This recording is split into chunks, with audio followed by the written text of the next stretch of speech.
And now to the story that has captivated all of our imaginations. I know you watched it, the Artemis II mission to the moon.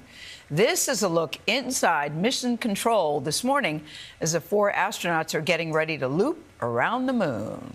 CBS Evening News anchor Tony DeCopel watched the launch live from the Kennedy Space Center and joins us now. Tony, listen, I was watching at home on my TV and I was feeling all the feels by myself. I can't imagine what it's like to have been there in the area. Please share.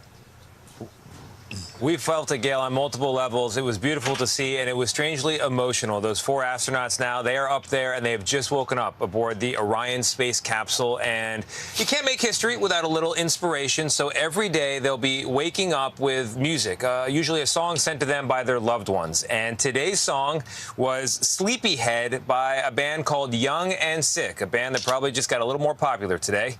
The mission, of course, is the beginning of an ambitious project to once again land on the moon, build a base there, and maybe even land on Mars one day. And the events of the past 12 hours are just the start of that amazing mission. Planet Earth, we've circled it completely, and we forgot how beautiful it is to look down on Earth. It's been more than 12 hours since 4 astronauts blasted off from Kennedy Space Center. We have good separation, good motion. And began what is a 10-day scheduled journey around the moon and back. 4, 3, 2, 1. Booster ignition. And liftoff. Earlier in the day, when the launch countdown finally ended, the crew of Artemis II now bound for the moon. Humanity's next great voyage begins. The roar of the rocket could be heard and felt for miles, shaking our little studio here. Oh, man, it's wild. Yeah. Nearly 9 million pounds of thrust, sending those 4 astronauts into a clear blue sky at almost 5 miles a second, before pushing them into the void of space and putting our planet in the rearview mirror. We have a beautiful moonrise. We're headed right at it. It's NASA's first human lunar mission since 1972, and the agency hopes many more will follow. So after a brief 54-year intermission, NASA is back in the business of sending astronauts to the moon.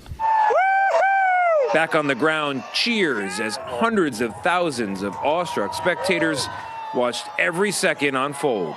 Many of them just across the shore from here in Titusville, Florida. Our colleague Rob Marciano was there too and spoke to the city's mayor. It's about the future. It's about instilling these exciting values into our kids and getting them inspired to go to Mars. That part of the mission, it seems, already a success. I will see for rocket launch into space because I'm so obsessed with space.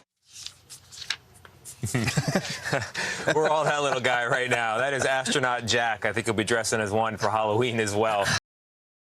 For more on what to expect now with the work up there on day 1 and the days to follow, we turn now to Mark Strassman, who's been following this. Mark, good to see you. Good to see you too, Tony. Great to have you here. Something we all have to keep in mind with this is, first and foremost, this is a test flight, the first time anyone has taken the Orion capsule into space. The view is spectacular, but the crew barely has time to look out the window.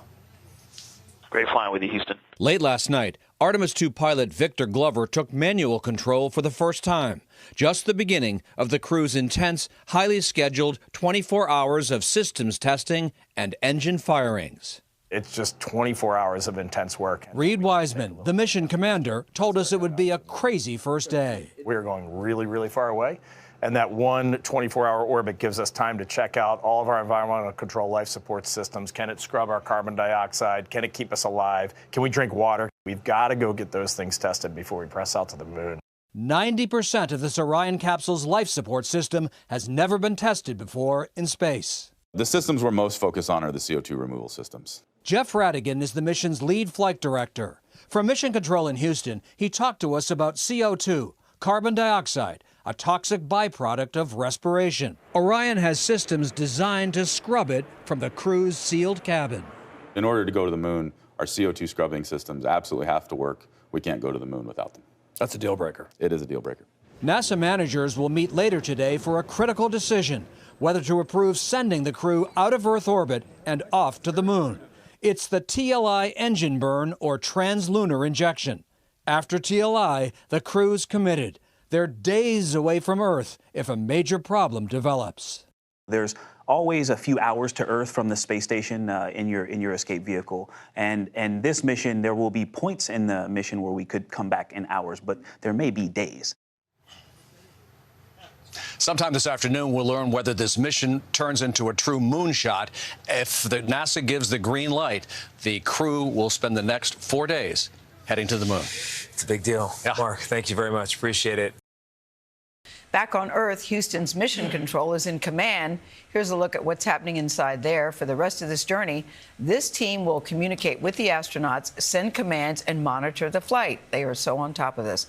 Chris Van Cleve is at the Johnson Space Center in Houston with more on how it all works. Chris, I can't get enough of this story. Good morning to you. Well, good morning. We're inside the training facility here at the Johnson Space Center in Houston, and this is a full-size mock-up training model of the Orion capsule. Take a look inside. You can see how small it really is, about the size of 2 minivans for those 4 astronauts to live and work in. Now, we got the opportunity to go inside with NASA's Paul Boehm to get a sense for what it's like to live, work, eat, exercise, even sleep inside the Orion capsule.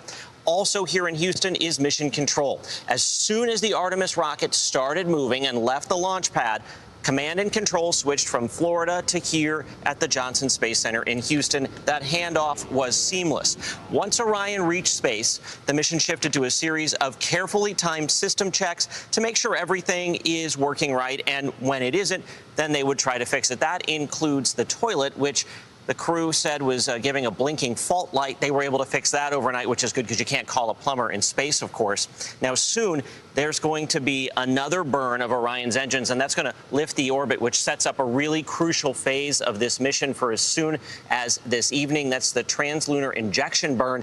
And what that means, basically, is it's the burn that would send Orion on its way to the moon. Matt?